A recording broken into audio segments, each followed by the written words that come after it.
So I want to chime in and fill you guys in on what happened last weekend.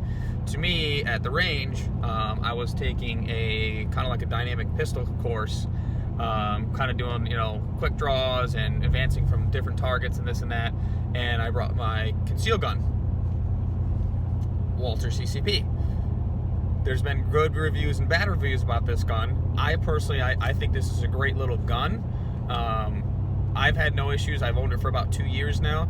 I've had no issues with it. I've ran several hundred rounds of typically Winchester or like 6-hour hollow points through it, and it's ate it right up. Great little gun, fairly accurate, great, comfortable single stack weapon, 9mm. But this weekend I was at the range, and my fault. I'm the asshole. We'll put that out there right now. I'm the asshole. I bought Winchester steel casing. I've personally never used steel casing. I've seen good and bad things online. The price was right, so I'm like, screw it. I've had a couple of friends of mine who had Glocks and Smith & Wessons, M&Ps, that went through it no problem. They said it was a little dirty. I said, okay, that's fine. I don't mind, cleaning the gun when I'm done. No big deal. I usually do anyways. So, first mag, I loaded up. First 3 rounds, failure to eject. First 3. I go, great. This is going to be a long day, because that's all the ammo I brought. 150 rounds. That bulk box they have. I probably went through about 20 mags throughout the whole day, and 2 of them, if I remember, 2 of them were flawless. Now, my cousin was there as well. He has a Glock 43, brand new, ate it right up, no issues. He did I think about 3 mags of it. He took borrowed some of mine, and no issues, ate it right up. So, training course is over. The instructor says, you know what, you guys got some ammo, why don't you hang out and, use up your ammo, have fun, go nuts. So, okay, so me, my cousin, my father, we line up, we load up, and I go to first slide it back, ready to roll, safety off, and pull the trigger. Boom! The fucking slide blew right off the gun. This thing, the whole fucking thing blew right off the gun. I'm like shocked. I'm looking at my hands thinking I blew my fucking fingers off. Surprisingly, to my knowledge, everything was good. I'm looking at my father and cousin. They're like, jaws are dropped. Like, what in the hell just happened? So I grab the slide. I'm looking around at the gun. I'm like, I don't see any damage. Recoil spring's gone. God knows where the fuck that is. That's gone. So, look, I don't even need to use a slide lock. I don't know what else is fucked up in there. Honestly, I was so kind of like pissed off and like happy that I still have my fingers that I put it back together. I put it in the box. I waited till Monday at 11 a.m. to call Walther, because they're Pacific time and it was Easter weekend. So I called them, and I literally, all I said with the lady was, I own a Walther CCP M1, the first version, and my slide blew off and I lost recoil spring. She replies immediately, yep, sounds like you need to do this, that, and the other thing, and blah, blah, blah. What's your address? I'll mail it right out.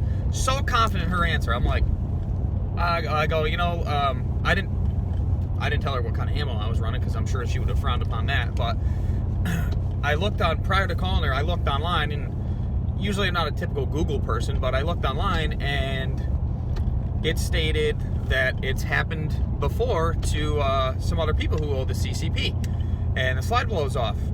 And nobody's, from what I've read, nobody's been injured, but the same exact thing has happened to them. The slide blows off, and which is weird, because this little sucker has that stupid little takedown thing in the back, and it is hard as shit to take off. So it blows my mind that this sucker blows off.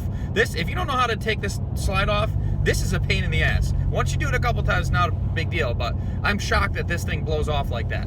So she replies quickly, and I said, you sound pretty confident. From what I read, it's happened to a few people. It doesn't seem super common, but it's happened. She goes, yup, it's definitely happened. I go, well, don't you think there should be some kind of like a recall or something like that? Yeah, well, not enough cases, this and that. What's your address? I'll send it right out. 7 to 10 days. I said, all right.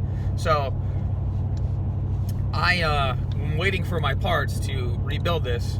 Now, I am not bad-mouthing Walther at all. I think Walther makes amazing firearms. I think they make great little handguns. From the PPQ, the PPS M2, I love it. I think they're great guns. New Q5, they're just great guns. And but this one, I should have known when I bought it. I thought, buying a small little concealed carry, this gun's kind of cool with the fixed barrel. I'll try it out. And it has been great up until now. So, long story short, I am taking this with me to a couple of local gun stores that I'm constantly in all the time. And I'm not going to bring the gun in because it technically doesn't work right now. But once I get my parts, I am going to, unfortunately, probably trade this in. Again, not bad-mouthing Walther. I think Walther's great, and I might even, if I can find a PPS M2 today, I might even take one of those home for another concealed gun. I think that they're awesome little guns. But long story short, I am going pistol shopping right now, so I'll keep you posted on what I find. I probably won't post what I buy until maybe another week or so when I finally get the parts in. I think Monday or Wednesday I'll get the parts. I'll take this down, put it together real quick, and then I'll run to the store and see what I get. But fortunately in New York, it takes a little while. You have to go pay for the gun, and then you get the receipt. You don't get the gun yet, you get the receipt. Now you go down to the town clerk there, you give them the receipt, show them the serial number, the judge signs off on it, they print you a new pistol license with your serial number and the caliber and all that junk on there. They call you in a day or so when it's ready. Then you go back there to pick up your gun. Now you do the background check. So me personally, I've bought tons of guns and I've never had an issue. 10-15 minutes, I'm in and out of there with a background check. My father, on the other case, had a 2-week hold on his background check for some reason. I don't know why, but he had a long hold. So hopefully it doesn't happen to me and I can get my new pistol and get back out there with another concealed gun and kind of put it through the motions. So honestly, I'm thinking probably Glock 43 or Smith & Wesson M&P 2.0. Personally, just reliable little guns. I didn't want to be for the longest time the Glock fanboy, but how can you go wrong? They just eat up everything. They're reliable. They're just good guns, and from what I've seen, a lot of my friends have the M&P 2.0s, the 9mm, and I think one person said that they had some issues when they first got it. But that's the original M&P 1.0 when it first came out, and maybe that's, they're working out kinks or whatever, but everyone I know who has the 2.0, they love it. They love it for the price. I mean, you can find it for $399 around here. How can you go wrong with that for just a cheap little reliable gun just to go pound around in? Can't go wrong, man. Can't go wrong. So I'm probably leaning towards that. I did notice, again, don't yell at me now, Field & Stream. I don't condone, I don't like buying guns from there, but they have an FN 509 on sale for like $589 or $579. That's kind of a deal. You know what I mean? At the end of the day, the deal's a deal. I hate doing it. I'd rather go to my local gun store. And I think one local gun store will match those prices, so I'm hoping that they will, if I show them proof, they'll match that price, because that FN's a nice little gun. So, well, I shouldn't say little, but we'll see. So, long story short, going pistol shopping because of this. Let you know how I make out.